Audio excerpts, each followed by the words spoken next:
So far, we've already seen a great selection of games on the Dreamcast Shooting Game Chronicle, but they all have something in common. All of the games we've seen so far have been 2D. But it wouldn't be much longer until a great shift would occur, which is where we're picking up.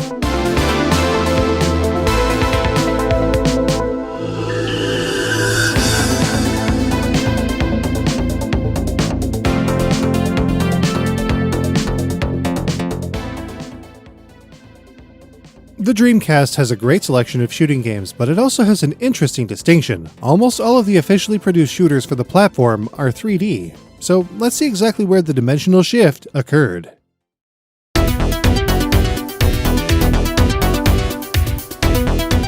First up is Mars Matrix, a Yoko vertical shooting game released in Japan on November 9th, 2000, with the US version seeing release on April 30th, 2001. It did not see a PAL release. This would be the final pure 2D shooter the Dreamcast would officially see. Like all of the games released in both Japan and North America that we've seen so far, there are quite a few physical differences between releases, starting with its front cover. This time though, there isn't a ton of difference between them, and if we're totally honest, the North American cover beats Japan's. The back of the manual couldn't be more different though. Japan's has all of the info we've already seen from a Capcom game on Dreamcast. In North America though, you can take it to the edge. Capcom Edge.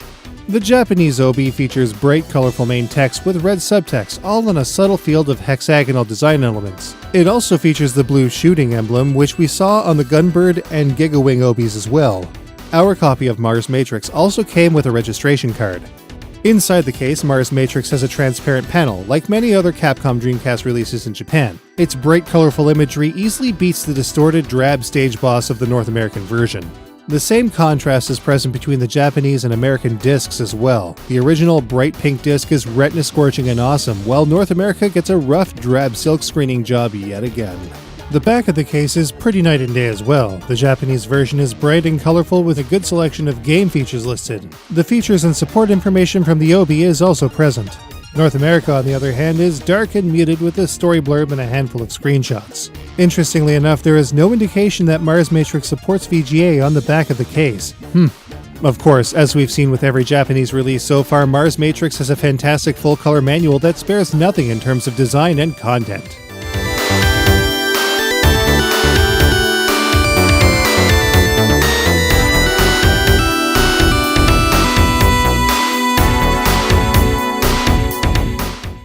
Of course, the North American version is once again a plain black and white affair, as is typically the case, which should come as no surprise by now.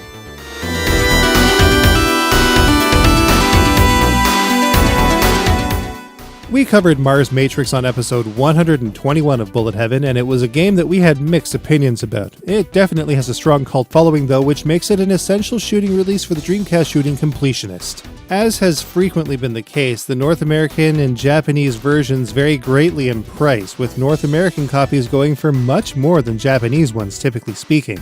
So between the two, definitely try to get the Japanese version if Mars Matrix is something you're interested in picking up.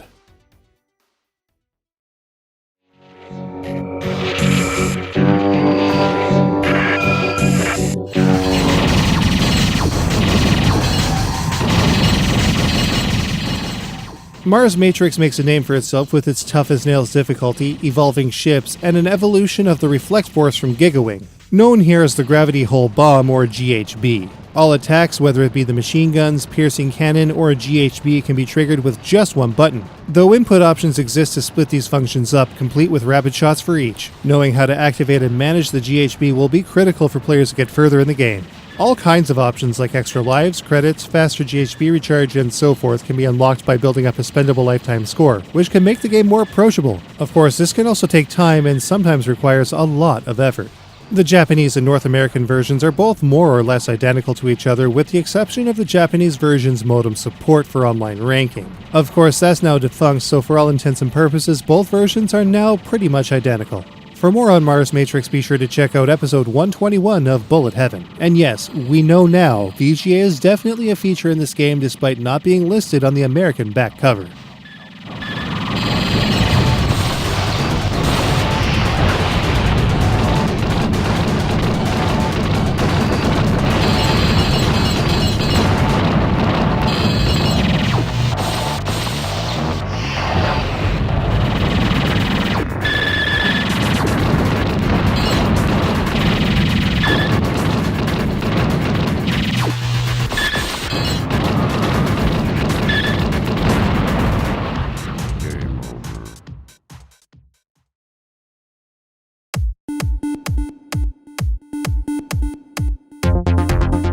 Released in Japan on January 8, 2001 and in North America May 16th the same year, Giga Wing 2 is the first traditional shmup on the Dreamcast to be presented in 3D with polygonal ships and backgrounds. Like Mars Matrix, it also never saw a release in PAL territories. There are huge differences between each region's physical presentation, starting with the cover. The Japanese version of Giga Wing 2 features loads of character art with a smaller title logo, while the North American version features a much larger version of the title logo. Oddly enough, it also features Largo's Albatross, which isn't even really the most interesting plane available on the outside of the game. Like Mars Matrix before it, both the Japanese and North American manuals have very similar back covers with nearly the exact same layout. Contact info and a graphic for the Japanese version, and on the North American one, Capcom Edge. The OB is pretty eye-catching with its network logo letting players know that online functionality is available in this title. The text is otherwise pretty standard with the same blue shooting bar present as with other Capcom Dreamcast shooting game releases. A multitude of features is also listed on the back. VGA is supported. Inside the case, once again, is a transparent panel, this time displaying art of Cherry, getting after players to put the disc back where it belongs after playing lest she have to do it herself, as Kurt looks on awkwardly. Meanwhile, North America got a fantastic dynamic image. It features hand-drawn character art and great pre-renders of the aircraft in the game. North America might just win this one. The Japanese disc features a neat image, but it's a touch disappointing with its ugly color and odd graphic placement. The North American disc is therefore a touch better with a matching image to its inner panel and a vibrant green color. Despite this though, the silk screening job is still pretty bad. Giga Wing 2's back cover is definitely a cut above in the Japanese version with clear art and vibrant eye-catching elements that really draws the player in. Once again, matching information from the OB can be found here as well. Not surprisingly, the North American version is plain and dark, like most of the North American Dreamcast releases we've seen so far. The Japanese manual's awesome full-color art defeats the typical black and white North American manual with ease, especially when it comes to character and ship information. There's no contest.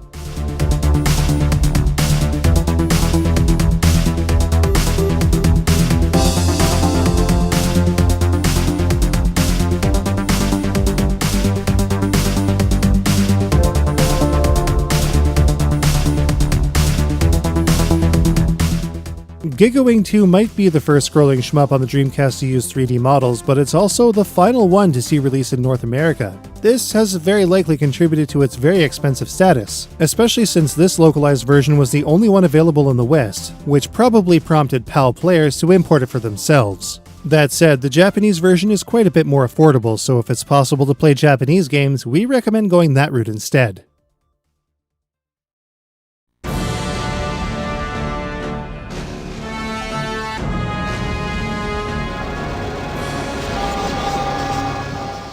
Like Giga Wing before it, the key hook to Giga Wing 2 is the use of the Reflect Force. This time though, an additional attack known as the Reflect Laser can be selected, which creates a barrage of lock-on lasers depending on how many shots are absorbed by the Reflect barrier. A good Reflect can also trigger a huge cascade of medals for players to collect for a great score. Giga Wing 2 is also quite notable for having an incredible 4-player co-op mode that really holds up. There's definitely some serious slowdown, but not nearly as much as you would think in a game throwing so many shots around with 4 players dishing their own death at the other side. Unlike the North American version, the Japanese version is notable for having completely voiced story elements and the cast belting out their special attacks. There's nothing quite like having your character screaming or Largo yelling throughout the whole game. It can get tiresome, sure, but it's also hilariously novel.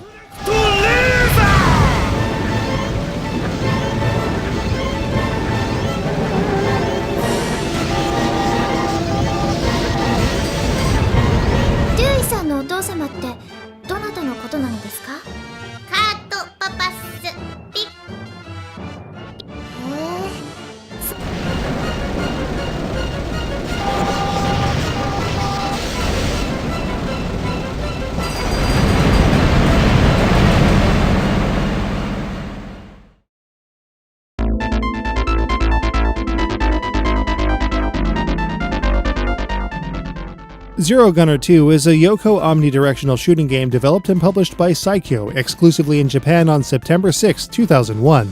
Zero Gunner 2 was also the first shooting game to see initial release after the Dreamcast was officially discontinued.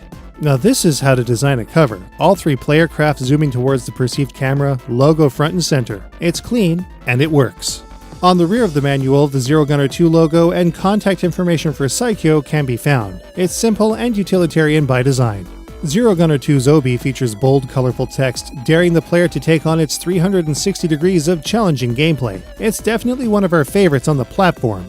As always, its supported features are listed on the back of the Obi. Zero Gunner 2 supports VGA. Our copy of Zero Gunner 2 also came with a registration card. The inner panel of Zero Gunner 2 is solid white, so no inner art here, but the back panel makes up for it with a great layout and decent color. Like the front cover, it's well designed and has just the right amount of flash. Meanwhile, Zero Gunner 2's disc is an excellent deep shade of blue that complements not only the inner white plastic, but also the front cover of the game. It also features the 3-player ships and the game's logo in silver. Not surprisingly, the full-color manual is also full of quality imagery and tons of information presented within a great layout. It's truly a shame that there has never been a full-color North American Dreamcast manual, especially with regards to its shooting games.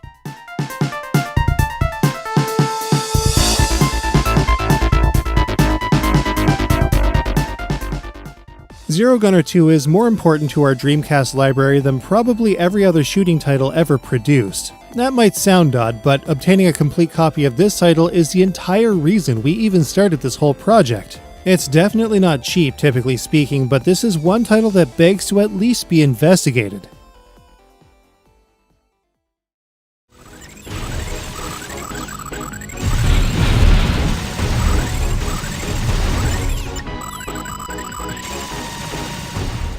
Psycho had been in the business of making shooting games for a good long while before Zero Gunner 2 was released to arcades on Naomi hardware, but its omnidirectional nature makes it quite a bit different than even its direct predecessor, which never saw a home release. The key to Zero Gunner 2 is effective use of the turn marker system. Holding either the X or B buttons will place a marker in front of the player's helicopter, which can be rotated around with the D-pad. Enemies will take on the player in a 360-degree manner, so mastery of the turn marker is key. Players can collect energy to enable the use of option-based special weapons that can help in laying waste to even the largest bosses the player will encounter. The Dreamcast version is quite a bit more challenging than the recent Switch version, and offers features that have been permanently lost to time in their original form, thanks to lost source code. This will probably make the Dreamcast version the most complete version of the game ever made, and one to seek out before it gets too extreme to do so. In the meantime, be sure to check out our review of the Switch version in episode 197 of Bullet Heaven.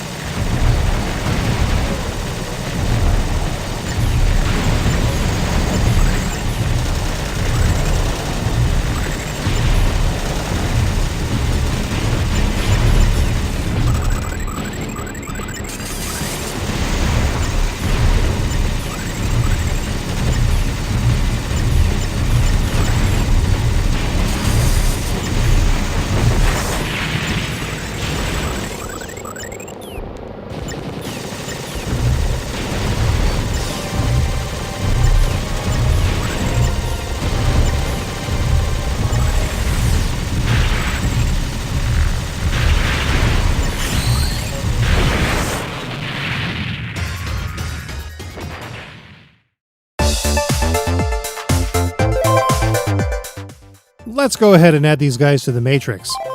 There we go, it's filling out nicely on the Japanese end of things. Here's another 2 for the North American matrix too. Good times. I really need to get on to getting those last 5 titles though. But what's this? It looks like we have to switch things up in the homebrew matrix yet again thanks to, you guessed it, a brand new entry coming soon. Pretty amazing. It really makes us wonder how many more shooting games will actually be released on the Dreamcast. This is kind of getting absurd. At this point in the timeline, the Dreamcast is no more. It was discontinued on the 31st of March, 2001. But this is far from the end of the line. In the next episode of STG Chronicle, the shmups of Sega Dreamcast, it's time to take a look at one of shooting game's most legendary titles. See you in the next episode.